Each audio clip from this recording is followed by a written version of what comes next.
Friends, आज हम लोग 12th class Hindi Bihar board का 4th चैप्टर अर्धनारीश्वर को पढ़ेंगे।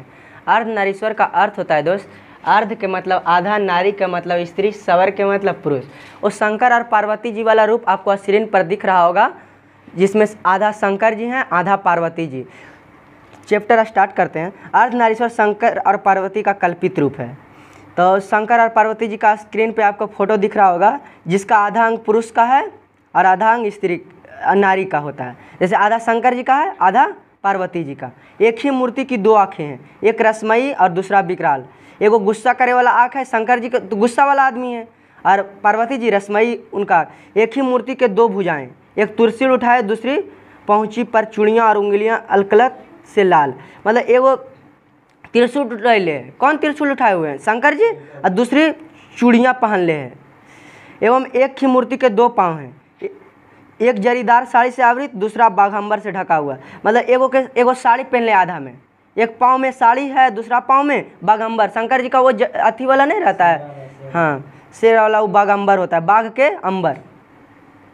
एक हाथ में डमरू है तो एक में बीना परम उदार। एक हाथ में डमरू रखे हुए हैं शंकर जी, तो दूसरा में बीना परम उदार। एक नयन में गरल है, एक में सजीवन की धार। एगो में मतलब गुस्सा है तो एगो में सजीवन की धार है। मतलब एगो मारे ले एकदम गोसाल है शंकर जी, आ एगो में बचावे ले एकदम पूरा रसमयी आँखें उन। जटाजूट में लहर पुण्य की शीतलता सुखकारी, बाल चंदीपुर त्रिपुंड पर बलिहारी बलिहारी। चलिए ठीक है।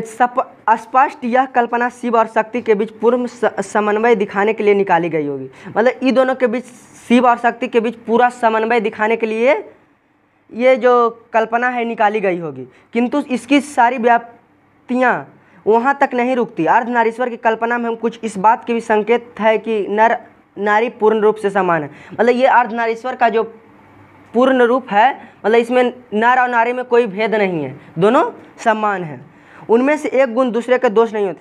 मतलब एक गुण उसमें अच्छा है तो इसका दोष नहीं हो सकता। अर्थात नरों में नारियों के गुण आए तो इसकी मर्यादा हीन नहीं होती, बल्कि उनकी पूर्णता वृद्धि ही होती है। अगर नारी के गुण पुरुष में आ जाए तो इसमें कोई दिक्कत वाला बात नहीं है, अगर नारी वाला गुण पुरुष में आ जाए तो कोई दिक्कत वाला बात नहीं है। किंतु पुरुष और स्त्री में अर्धनारीश्वर का यह रूप आज कभी भी देखने में नहीं आता। मतलब अर्धनारीश्वर का जो रूप है आज कहीं भी देखने को नहीं आता है। क्यों नहीं आता? कि स्त्री है तो उसको अलग, पुरुष है तो उसको अलग। संसार में सर्वत्र पुरुष पुरुष है और स्त्री स्त्री। मतलब पुरुष है तो पुरुष है, स्त्री है तो स्त्री। जैसे पुरुष है तो बाहर काम करे चल जाएगा, सब काम करेगा, लेकिन स्त्री है तो घर पे रहेगी। नारी समझते हैं कि पुरुष के गुण सीखने में उसके नारीत्व में बट्टा लगेगा। नारी समझती है अगर पुरुष वाला हम गुण सीख जाएं, जैसे पुरुष को जो करता है ज़्यादा गुस्सा करता है, तो वो वाला गुण हम सीख जाए तो हमें बट्टा लग जाएगा। और इसी प्रकार पुरुष भी स्त्रियोचित गुणों को अपनाकर समाज में स्त्रैण कहलाने से घबराता है। और इसी प्रकार पुरुष भी स्त्री वाला गुण नहीं सीखता है। जैसे स्त्री वाला गुण सीख जाए, चूल्हा उल्हा निपे ले, खाना उना बनावे ले, तो उसको भी स्त्रियोचित कहा जाएगा। जैसे नहीं कहता है ये स्त्रियोचित हो गया है ये लड़का, समझ रहे हो ना, जरा मौका का है ये, ठीक है। तो वो भी घबराता है कि स्त्री वाला गुण इन्हें एक्सेप्ट करता है, अब पुरुष स्त्री वाला गुण नहीं एक्सेप्ट करता है, स्त्री पुरुष वाला गुण नहीं एक्सेप्ट करती है। स्त्री और पुरुष के गुणों के बीच एक प्रकार का विभाजन हो गया। पुरुष के गुण अलग है, स्त्री के गुण अलग है, दोनों के पहचाने के अलग अलग गुण बना दिया गया। तथा विभाजन की रेखा को लांघने में नर और नारी दोनों को भय लगता है। मतलब विभाजन की रेखा है कि इतना काम ई वाला नारी के है, इतना काम ई वाला पुरुष के है, तो दोनों रेखा से नहीं लांघता है, नहीं इसका काम ये करेगा ना उसका काम ये करेगा। किंतु ऐसा लगता है कि गुणों का बंटवारा करते समय पुरुष ने नारी से उसकी राय नहीं पूछी, अपने मन से उसने जहाँ चाहा नारी को बैठा दिया। लेकिन ऐसे गुण का बंटवारा करते हुए नारी से एक बार पूछ लेना चाहिए, लेकिन नारी के गुण को राय नहीं कभी पूछा, जहाँ तक मन हुआ उसको वहाँ तक बैठा दिया। स्वयं तो वृक्ष बन बैठा, नारी को उससे लता बना दिया। मतलब स्वयं तो क्या बन बैठा? वृक्ष बन बैठा, नारी को लता बना दिया। मतलब अपने तो सब काम सगरो घूर सकता है, लेकिन पूरा वृक्ष है, पूरा उसका छाया चारों ओर पुरुष का फैला हो, लेकिन स्त्री को एक सीमित जगह पे रखे रहता है। तो अपने तो यानी वृक्ष हो गया, वृक्ष मतलब पूरा, और एगो डाली बना दिया यानी शाखा बना दिया, किसको? स्त्री को। स्वयं तो वह वृंत बन गया, नारी को उसे कली बना दिया। मतलब एगो अगर वो टहनी है तो कुछ उसका कली बना दिया, कलनी। और तब से पुरुष और चांदनी नारी रही है। तब से क्या बन गई? अपने धूप बन बैठा है, समझ रहे हो ना, अपने सब को जलाता है और उसको नारी को चांदनी बना दिया। चांदनी क्या करती है, किसी को गर्मी लगाती है, कितना खूबसूरत रहता है चांदनी रात में। हाँ, ग्रीष्म नर और वर्षा मादा रही है, मतलब ग्रीष्म ऋतु कौन है और वर्षा मादा रही है। विचार और अगर पति विचार है तो पत्नी भावना है। जहाँ भी ये वाला क्वेश्चन पूछता है, अगर पति विचार है तो पत्नी भावना है। जहाँ भी कर्म का कोई क्षेत्र है, अधिकार की कोई भूमि है, तो सत्ता का कोई सीधा उत्स है, उस पर कब्जा नारी का नहीं नर का माना जाता है। मतलब कोई भी अधिकार की कोई भूमि है तो उस पर किसका, जैसे ये वाला कहेगा किसका घर है तो बोलेगा कोई पुरुष का नाम बताएगा ना, लेकिन वहाँ पे नारी का क्यों नहीं, ये बताना चाह रहे हैं। नर है विधाता है, मुक्त तंतुवाय जो वस्त्र बुनकर तैयार करता है, नारी का काम उस वस्त्र पर छींटे डालना है। नर है कुदाल चलाने वाला बलशाली किसान जो मिट्टी तोड़कर अन्न उपजाता है, नारी का काम दोनों को अछोरना पछोरना। मतलब नर को क्या कर दिया गया, बड़ा बड़ा काम है तो नर करेगा और छोटा छोटा काम है तो पुरुष करेगा। अगर धरती को कुदाल से अगर चलाना है, मिट्टी तोड़ना है तो नर करेगा, और नारी का काम है ओरा से घास उस अछोरना पछोरना है। नर है नदियों का वेगमय प्रभाव, नारी उसके लहर बनकर उठती फिरती है। अगर नर नदियों का बहाव है, मतलब धारा है, तो नारी क्या है, उसका जो उठे रहता है तूफानी है, ऐसे ऐसे लहर है। हाँ, लहर है। सिंहासन तो वस्तुतः राजा के लिए होता है, रानी उसके वांगमांग की शोभा मात्र है। मतलब सिंहासन किसके लिए है, पुरुष के लिए, राजा के लिए होता है, लेकिन उसके बगल में जब रानी आ जाए तो खूबसूरती थोड़ा और बढ़ जाती है। खूबसूरती बढ़ाने के लिए रानी को लाया जाता है। सत्य है राजा की ग्रीवा और विशाल बछो देश, रानी उन पर मंदार हार बनकर झूलने के लिए। मतलब राजा अगर गद्दी पे बैठेगा तो रानी उसको हार उर पहन के खूबसूरत बढ़ाएगी। ऐसे में अथी वाला देखे हो जयमाला वाला, तो जयमाला में एक लड़का बनल रहता है, तो लड़का खाली तो लड़के को नहीं सब रिस्पेक्ट करता है, लेकिन उसका जो खूबसूरत बनाता है कौन, स्त्री ही बनाती है। पूरा हार उर पहन के आती है तो कितना खूबसूरत लगता है। तो वही एक दिन के राजा बनता है जयमाला में, एक दिन के राजा एक दिन के ही रानी। राजा काया और रानी छाया के प्रतीक है। राजा अगर काया है तो रानी क्या करती है, उस पर छाया देती है। सत्य का साकार रूप तो राजा ही होता है, रानी कल्पना की रंगीन जाली और सपनों की मीठी मुस्कान तो जीवन में उतरती वाह वाह, नहीं उतरी तो वाह वाह, कहावत चल पड़ी है। मतलब रानी काची, राजा कौची होता है, सत्य का साकार होता है, तो रानी उसका रंगीन जैसे उसको सपनों को मीठी मुस्कान देती है। ठीक है ना, जैसे किसी को अगर अथी हो गया सजा तो राजा उसको कष्ट दे देता है, लेकिन रानी चाहती है। जैसे राम भगवान कैसे किसी को भी अथी दे देते थे पूरा, क्योंकि राजा थे, लेकिन सीता माता को अथी लगता था कि बेकार दे दी। कितना देखो, दोहा है दोस्त, सुन लोगे। कहावत है, पुरुष एने छे दिवसर ज्वाला तप्त रौद्रा, कामिनी एने छे यामिनी शांति समिरन वारिवा। दिवस की ज्वाला और तप्त धूप ये पुरुष की लाई हुई चीज़ है। दिवस की ज्वाला मतलब दिन के जो भी ज्वाला है, दिन के जो भी धूप है वो किसका है, पुरुष की लाई हुई चीज़ है। कामनी तो अपने साथ यामिनी की शांति लाती है। कामनी तो अपने साथ यामिनी की शांति मतलब चांद वाला जो है वो तो सिर्फ हम लोग को छाया देता है, अच्छा क्या देता है, सुंदर, एकदम अच्छा लगता है चांदनी रात में सोने में क्या। लेकिन पुरुष कौची बताया गया है, इसमें धूप बताया गया है। किंतु कवि की कल्पना झूठी है। यदि आदि मानव और आदि मानवी आज मौजूद होते तो ऐसी कल्पना में सबसे अधिक आश्चर्य उन्हें होता। अगर आदि मानव आज जीवित होते तो उनको सबसे ज़्यादा इसी कल्पना में उनको दिक्कत होता कि वाला तो हम करवो नहीं किए थे कि धूप वो है तो हम ये है। उस समय आदि मानव जब हम जन्म लिए थे तो सब लोग साथ चलते थे क्या, और ये वे कदाचित कहते कि आपस में धूप और चांदनी का बंटवारा हमने नहीं किया था। मतलब ये धूप और चांदनी का जो बंटवारा है, धूप को पुरुष बताया गया और चांदनी को स्त्री बताया गया। तो आदि मानव अगर आज होते तो ये नहीं बोलते कि हमने ये बंटवारा हमने नहीं किया था। हम तो साथ साथ जन्मे थे, धूप को और चांदनी में, वर्षा में, आताप में साथ ही घूमते थे। मतलब हम साथ साथ जन्मे थे, धूप में भी साथ घूमते थे और चांदनी में भी साथ घूमते थे। बाल की आहार संचय को भी हम साथ ही निकलते थे। अगर कोई जानवर हम पे टूट पड़ता तो हम एक साथ सामना भी करते। आदि मानव अगर होते तो बोलते कि हम लोग आहार संचय, मतलब अगर खाना भी लाने जाते तो हम लोग साथ ही जाते थे। ठीक है ना, अगर कोई जानवर हम पे टूट पड़ता था साथ ही उसका सामना करते थे। उन दिनों नर बलिष्ठ और नारी इतनी दुर्बल नहीं थी। उस समय नर उतना बरियार नहीं था, न नारी उतना कमज़ोर थी। उस समय सब बराबर था। नहार के लिए हम एक दूसरे को अवलंबित रहना पड़ता था। नारी की पराधीनता तब आरंभ हुई जब मानव जाति ने कृषि का आविष्कार किया। मतलब हम सब लोग सब साथे जाते थे, लेकिन नारी का पराधीनता कब आरंभ हुआ? जब कृषि का आविष्कार हो गया। जब कृषि का ये पूछता है क्वेश्चन कि नारी की पराधीनता कब आरंभ हुई, तो लिखना है कि नारी का पराधीनता जब कृषि का आविष्कार हुआ तब आरंभ हुई, जिसके चलते नारी घर में और पुरुष बाहर जाने लगा। अब जब कृषि का आविष्कार हो गया तो नर कौच करेगा? भोरे उठ के चल जाता है चपड़ा लेके खेत पे, और नारी घर पे खाना बनाने लगी। तब उसका पराधीनता आरंभ हो गया। किसका? नारी का।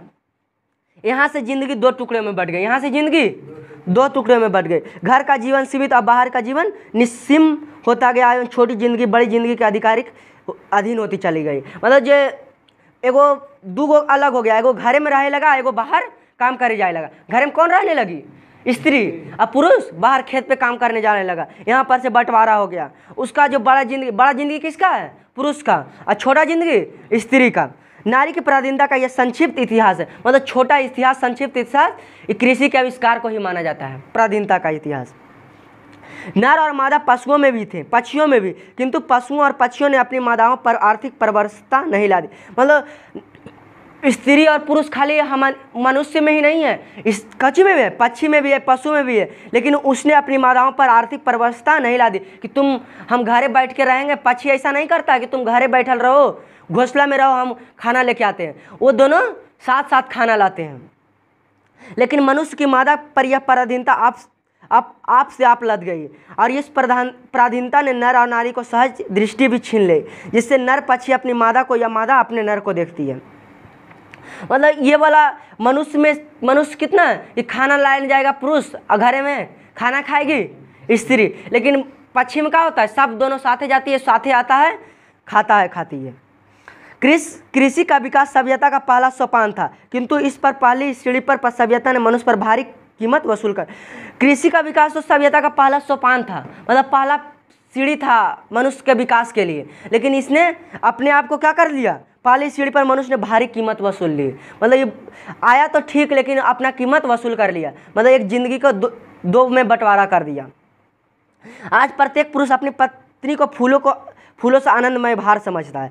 आज प्रत्येक पुरुष क्या समझता है? अपने पत्नी को फूलों सा आनंदमय भार समझता है कि तुम फूलों का आनंद, खाली वो आनंद दे वाला पत्नी है, घरे के कमाए वाला नहीं। और प्रत्येक पत्नी अपने पति को बहुत कुछ इसी दृष्टि से देखती है, जिस दृष्टि से लता अपने वृक्ष को देखती होगी।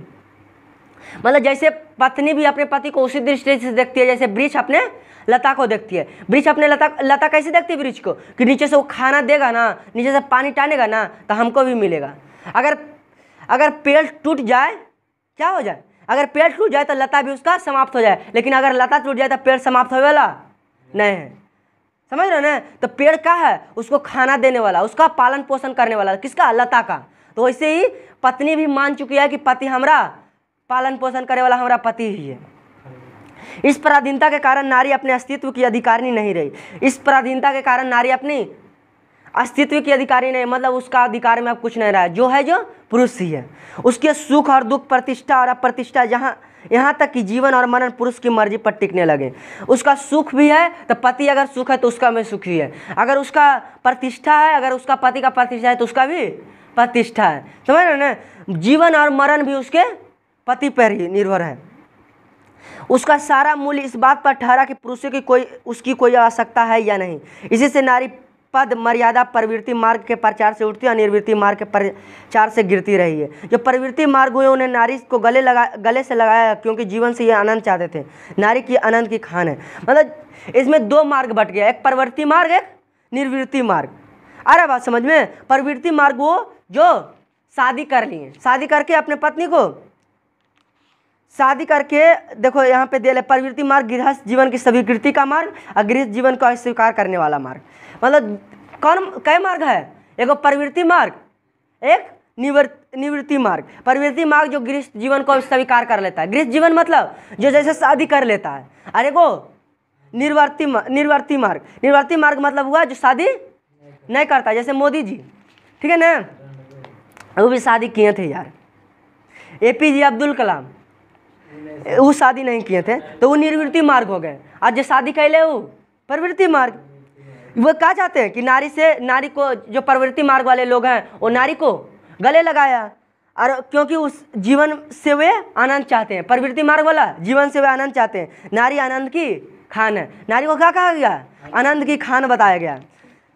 किंतु जो निवृत्ति मार्ग निकले उन्होंने जीवन के साथ नारी को भी अलग ढकेल दिया। लेकिन जो निवृत्ति मार्ग वाला है वो नारी को अलग ढकेल दिया, क्योंकि नारी उनके किसी काम की चीज़ नहीं थी। जैसे APJ अब्दुल कलाम शादी नहीं किए, नारी को अलग ढकेल दिया, तो निवृत्ति मार्ग वाला आदमी हो गए। समझ रहे ना कि नारी उनके किसी काम की चीज़ नहीं थी। प्राचीन विश्व में जब वैयक्तिक मुक्ति की खोज मनुष्य जीवन की सबसे बड़ी साधना मानी जाने लगी, तब झुंड के झुंड विवाहित लोग संन्यास लेने लगे। जब कौची विश्व में मुक्ति वाला नहीं होता है, जब हम बौद्ध धर्म के अपना रहे हैं, मुक्ति ले रहे हैं, जैसे कैसे जोगी उगी बन जाता है, तो उसमें जब वो वाला आया मुक्ति वाला मार्ग, तो कौची होने लगा? झुंड का झुंड विवाहित लोग सब संन्यास लेने लगा। कौची लेने लगा? संन्यास लेने लगा। और उनकी अभागिनी पत्नियों के सिर पर जीवित वैधव्य का पहाड़ टूटने लगा, और सब संन्यास लेने लगा। तो उसको खाना उना जो लालन पालन करता था सब कुछ हो गया, सब पर उसके विधवा हो गई। तो मान लो एक तरह से विधवे ने, तो उसके पहाड़ टूटने लगा कि अब हम घर से कहीं कमाई लेने गए, अब कमाई ले जाना पड़ेगा, कैसे खाएगी? सब संन्यास लेके चल गया है गोरखपुर आश्रम में। जरा उन आंसुओं की कल्पना कीजिए, और जो उन अभागिनी की आंखों से बहते होंगे, जिनके पति परमार्थ लाभ के लिए उनको त्याग कर देते थे। मतलब उन आंसुओं की कल्पना कीजिए जो कभी घर से निकली नहीं थी कुछ दिन। अब जब वो पति संन्यास ले लेता है तो कितना दिक्कत होता होगा उसका, कितना आंसू बहता होगा। जरा उस आंसुओं की क्या कीजिए? कल्पना कीजिए, सोचिए, इमेजिन कीजिए। जरा उस बेबसी को भी ध्यान में लाइए जो इस अनुभूति से उठती होगी। आखिर जो संन्यास लेता है वो निष्ठुर है, कायर और कठोर नहीं, बल्कि पुण्यात्मा, साहसी और शायद से भी बड़ा वीर है। मतलब जो संन्यास लेता है वो अथी नहीं है, निष्ठुर नहीं है, कायर नहीं है, कठोर नहीं है, बल्कि वो पुण्यात्मा, साहसी और शायद सबसे बड़ा वीर है। जो संन्यास लेता है जो सबसे बड़ा वीर है। और हाय री नारी जो इन परिस्थितियों को हार कर स्वेच्छैया अपने आप को सचमुच ही पुण्य की बाधा और पाप की खान मानकर पछाड़ खाकर रह जाती है। मतलब वो आदमी जो संन्यास ले लेता है वो समझो महावीर है। और एक स्त्री जो रोने लगती है पति को छोड़ने पर, वो क्या है? वो पुण्य की बाधा और पाप की खान नहीं है। क्या है? वो पाप की खान है। रोना नहीं चाहिए अपने से। अब आज के ज़माने में तो सब जितना पति ने कमाता उससे ज़्यादा पत्नी कमाई ले का। जैसे देखो आज सृष्टि जयंत देशमुख का 5 रैंक आया था। सृष्टि जयंत देशमुख आया था ना 5 रैंक, तो उसका देखो वो अथी करेगी तो क्या पति को उतना मान्यता देगी? तोरा से ज़्यादा तो हमारा फेम है। और उनका पति को ज़्यादा आदमी नहीं जानता जितना सृष्टि देशमुख का फैन है। हाँ, बुद्ध और महावीर ने कृपया करके नारियों को भिक्षुणी होने का अधिकार दिया था, किंतु अधिकार भी नारी के हाथ में सुरक्षित न। बुद्ध और महावीर ने क्या किया? नारी को भिक्षुणी होने का अधिकार दे दिया था। कि मतलब जैसे पहले पुरुष खाली संन्यास लेता था, अब नारी भी संन्यास लेने लगी है। मतलब बुद्ध और महावीर कहे थे कि तुम भी संन्यास लेने को उसका भी अधिकार दे दिए, किंतु यह अधिकार नारी के हाथ से सुरक्षित न। लेकिन यह नारी के हाथ से सुरक्षित न रहा। जैनों के बीच दिगंबर संप्रदाय निकला, तब से धर्मचारी नारियों के भिक्षुणी होने वाली बात से घबरा उठे। जैनों के बीच जब दिगंबर मतलब समझ रहे हो? श्वेतांबर और दिगंबर। जैन धर्म में 2 धाम में बटा था, एक श्वेतांबर एक दिगंबर। श्वेतांबर के मतलब जो वस्त्र पहनता है, एक दिगंबर के मतलब जो वस्त्र नहीं पहनता है, वो नहीं लंगटा बोआ होते हैं, वो दिगंबर में आ गए। श्वेतांबर मतलब जो वस्त्र पहनकर पूजा करते हैं। जब दिगंबर का आविष्कार हुआ तो नारियों को हटा दिया गया कि नारी नहीं रह सकती है इसमें, ठीक है ना। सब लोग घबरा उठे। धर्म पुस्तक उन्होंने एक नियम का विधान किया कि नारियों का भिक्षुणी होना। जब दिगंबर का आविष्कार हुआ दोस्त, तब नारियों को हटा दिया गया कि हमारे धर्म के विरुद्ध है, हमारे धर्म के विरुद्ध। जब द्रौपदी का थोड़ा सा चीरहरण के लिए उतना बड़ा महाभारत हो गया, तो सोचो दिगंबर में क्या हाल होगा। तो दिगंबर से उसको नारियों को साइड कर दिया गया कि दिगंबर नहीं चलेगा, दिगंबर खाली पुरुष कर सकेगा। क्योंकि मोक्ष नारी जीवन में नहीं मिल सकता। नारियां घर में भी रहकर दान पुण्य करें, उस दिन की प्रतीक्षा करें जब उनका जन्म पुरुष योनि में होगा। मतलब कहने लगा सब लोग जो धर्म के ज़्यादा विशेषज्ञ हैं कि नारी काज करे, भिक्षु अब नहीं बनेगी, वो घर पर क्या करेगी, दान पुण्य करेगी और उस दिन की प्रतीक्षा करेगी जब उसका जन्म पुरुष योनियों में उसका जन्म हो जाए। जब ये पुरुष होकर जन्मेगी संन्यास वे तभी ले सकेगी, जब वो पुरुष होकर जन्मेगी तभी वो संन्यास ले सकेगी और तभी उनको मुक्ति भी मिलेगी। और बुद्ध ने भी एक दिन आयुष्मान आनंद से इस पश्चाप के साथ कहा था। पश्चाप के साथ क्या कहा था, किससे कहा था, आनंद से। कौन, बुद्ध ने कहे थे कि आनंद मैंने जो धर्म चलाया था 5 सहस्त्र वर्ष तक चलने वाला था। कौन किससे कहा था, बुद्ध भगवान आनंद से कहे थे। उनका एक शिष्य था आनंद, उससे कहे थे कि आनंद मैंने जो धर्म चलाया था वो 5 सहस्त्र वर्ष तक चलने वाला था, किंतु अब एक 500 वर्ष चलेगा। कितना वर्ष चलने वाला था, ये 5000 वर्ष चलने वाला था। कितना वर्ष, लेकिन ये अब 500 वर्ष चलेगा। कौन कहा था, बुद्ध भगवान आनंद से कहे थे। बुद्ध भगवान आनंद उनका शिष्य था, आनंद से कहे थे कि ये जो धर्म हम चलाए थे 5000 साल चलने वाला था, लेकिन अब 500 साल चलेगा, क्योंकि नारियों को मैंने भिक्षु होने का अधिकार दे दिया। कहे कि मैंने नारियों को भिक्षु होने का अधिकार दे दिया, इसलिए यह 500 वर्ष चलेगा। धर्म साधक महात्मा और साधु नारियों से भय खाते थे। धर्म साधक और महात्मा, धर्म साधक और महात्मा, नारियों से उनको डर लगता था, उनको नारियों से। विचित्र बात तो यह कि इनमें से एक महात्माओं ने विवाह भी किया और नारियों को निंदा भी की।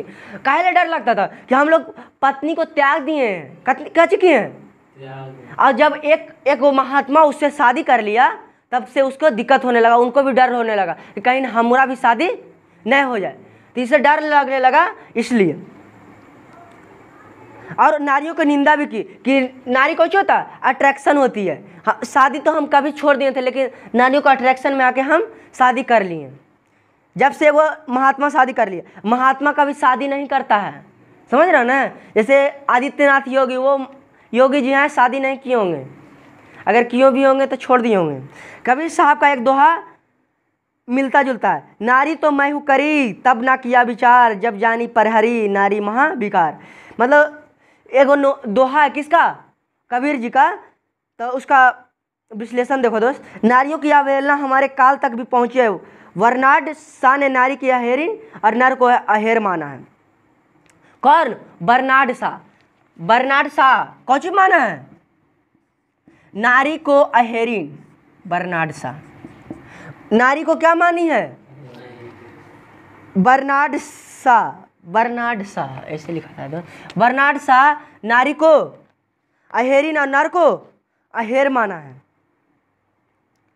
अहेरिन मतलब समझ रहे हो, अहेरिन मतलब होता है दोस्त कि वो शिकार, वो जैसे हिरन, समझ रहे हो ना हैं।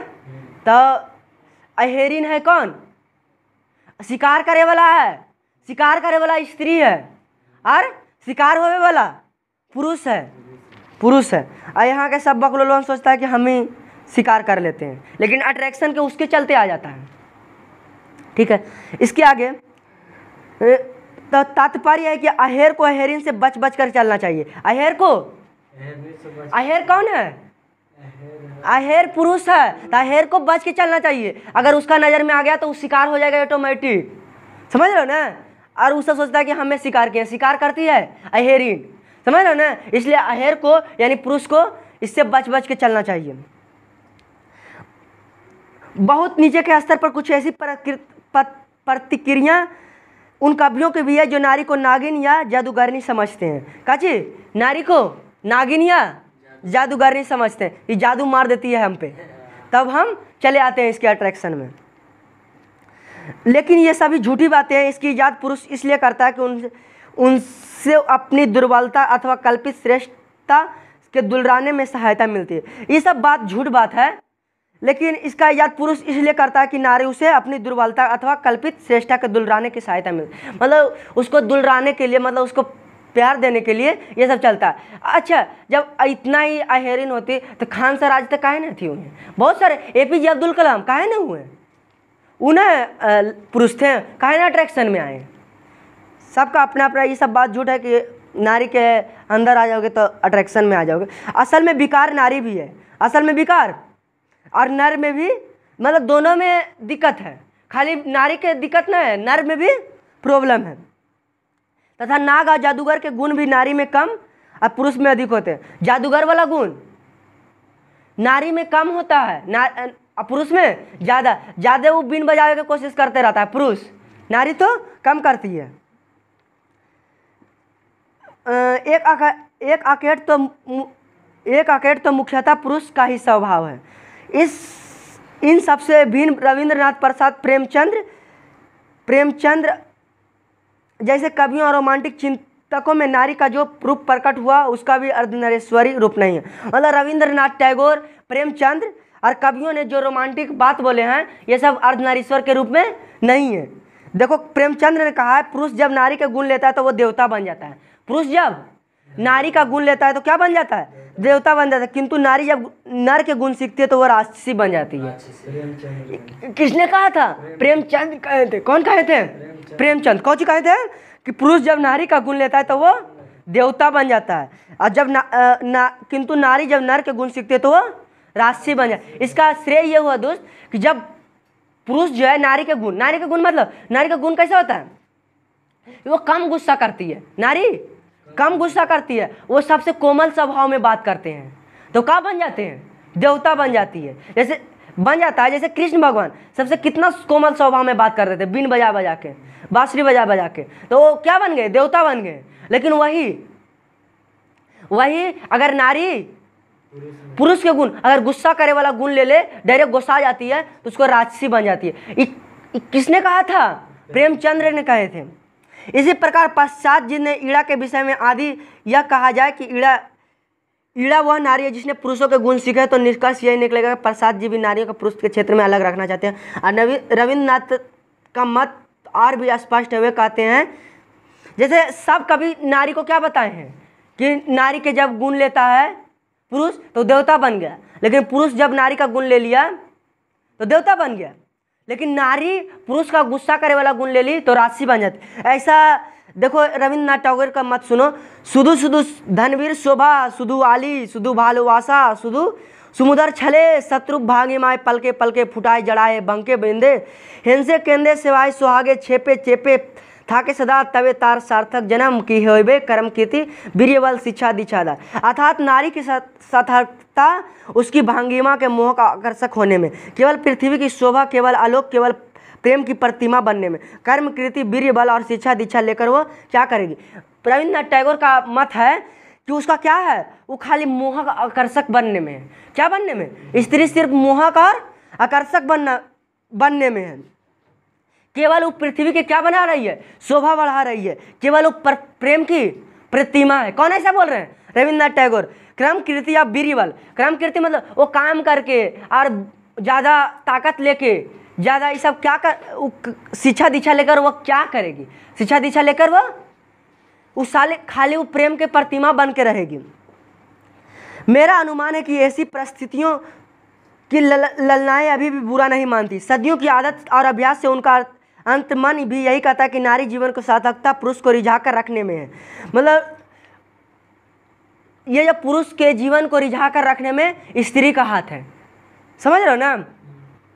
यह सुनना उन्हें बहुत अच्छा लगता है कि नारी स्वप्न है, नारी सुगंध है, नारी पुरुष की बाँह पर झूलती हुई जूही की माला है, नारी नर के बच स्थल पर मंदार का हार है। किंतु यह वही पराग है जिसे अधिक से अधिक उड़ेल पर हम नवयुग पुरुष की नारियों के भीतर उठने वाले स्वतंत्र के सफुल्लिंगों के मंद रखना चाहते हैं। मतलब जो लोग ये सोचते हैं कि नारी सुगंध है, नारी क्या है? सुगंध है, नारी स्वप्न है, नारी को बाँह में झूलती हुई माला है, नारी क्या है? तो ये सब नारी मंदा का हार है, तो ये सब गलत बात है। नारी क्या है? जो अगर ऐसा आप लोग सोचते हैं तो ऐसा सोचने से क्या होता है? नारी का जो स्वतंत्रता है वो क्या हो जाता है? बाधित हो जाता है, वो स्वतंत्र नहीं हो पाती है। समझ रहे हो ना? लेकिन आज के जैसे स्त्री है का जी सब चीज़ क्षेत्र में नौकरी कर रहा है, बल भी है, शिक्षा भी है, आज सबसे ज़्यादा पढ़ा लिखा महिला भी बन रही है। IAS IPS एग्जाम में आज 2-3 गो सबसे ज़्यादा लड़की ही IAS के एग्जाम में टॉप की। समझ रहे हो ना? यातियों का अभिशप्त काल समाप्त हो गया। अब नारियों विकारों की खान अब पुरुष की बाधा नहीं मानी जाती। लेकिन अब वो वाला काल समाप्त हो गया। अब नारियों को नारी विचारों की खान अब पुरुषों की बाधा नहीं मानी जाती है। वो प्रेरणा का उद्गम, शक्ति का स्रोत, पुरुषों की क्रांति और महोषधि होती है।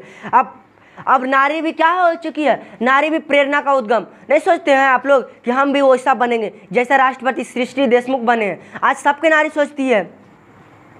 और पुरुषों की क्रांति और महाऔषधि होती। अब पुरुष के भी अट्रैक्ट प्रेरणा स्रोत बन गए। आज सृष्टि देशमुख का भाषण सुन के उनका कई ज़्यादा पुरुष भी आईएएस के एग्जाम क्वालिफाई कर रहा है ना। फिर भी नारी अपनी सही जगह पर नहीं पहुँच। फिर भी आज कुछ क्षेत्र में बिछड़ा हुआ है, नारी अपनी सही जगह पर नहीं पहुँचे। पुरुष नारी से अब यह कहने लगा कि तुम्हें घर से बाहर निकलने की क्या ज़रूरत है। पुरुष भी आज जो बड़ा बड़ा घर के पुरुष है, नारी को यह कहने लगा कि तुमको घर से बाहर निकलने की क्या ज़रूरत है। कमाने को तो मैं अकेला काफ़ी हूँ। आज के जो पुरुष है कुछ बोलता है, कमाने के लिए तो हम अकेला काफ़ी हैं, तुम घर बैठे खर्च किया करो, तुम घर बैठे। किंतु इतना यथेष्ट नहीं है। नारियों को यह सोचना चाहिए कि पुरुष ऐसा कहता क्यों है। स्पष्ट इसलिए नारी को अपने क्रीड़ा को वस्तु मानता है। मतलब नारियों को भी सोचना चाहिए आखिर पुरुष ऐसा क्यों कहता है। स्पष्ट है कि इसलिए नारियों को अपना क्या बना चुकी है, कीड़ा। मतलब वो अपने आप को पालन पोषण करने वाला, समझ रहे हो ना, पालन को पोषण करने वाला बना लिया है। आराम के समय वो अपने मनोविनोद का साधन समझता है। इसलिए वो नहीं चाहता कि आनंद की इतनी अच्छी मूर्ति पर थोड़ी सी धूल या थोड़ा भी धुएं का धब्बा लगे। वो क्या बना लिया कि आनंदमय साधन बना लिया स्त्री को, समझ रहे हो ना। इसीलिए वो इस आनंद की इतनी अच्छी मूर्ति को बाहर नहीं जाने देना चाहता है। थोड़ा सा उस पर धुआं का धब्बा नहीं लगना चाहता था, उसे थोड़ा सा कष्ट ना हो, वो चाहता है। कौन? पुरुष। नारी और नर एक ही द्रव की ढली हुई दो प्रतिमाएं हैं। नारी और नर एक ही द्रव के दो ढले हुए प्रतिमाएं हैं। मतलब एक हेड है तो दूसरा टेल है। आरंभ में दोनों बहुत कुछ समान है। आज भी प्रत्येक नारी भी कहीं ना कहीं कोई एक परछन नर और प्रत्येक नर में कहीं ना कहीं एक छिन्न नारी छिपी हुई है। मतलब आज भी नर में बहुत सारा नारी का गुण, नारी में बहुत सारा नर के गुण छिपा हुआ है। किंतु सदियों से नारी अपने भीतर नर को नर अपने भीतर नारी को बेतरह दबाता रहा। मतलब आज भी बहुत सारे लोग को खाना बनाने में सबसे अच्छा खाना कौन बनाता है? पुरुष ही बनाता है।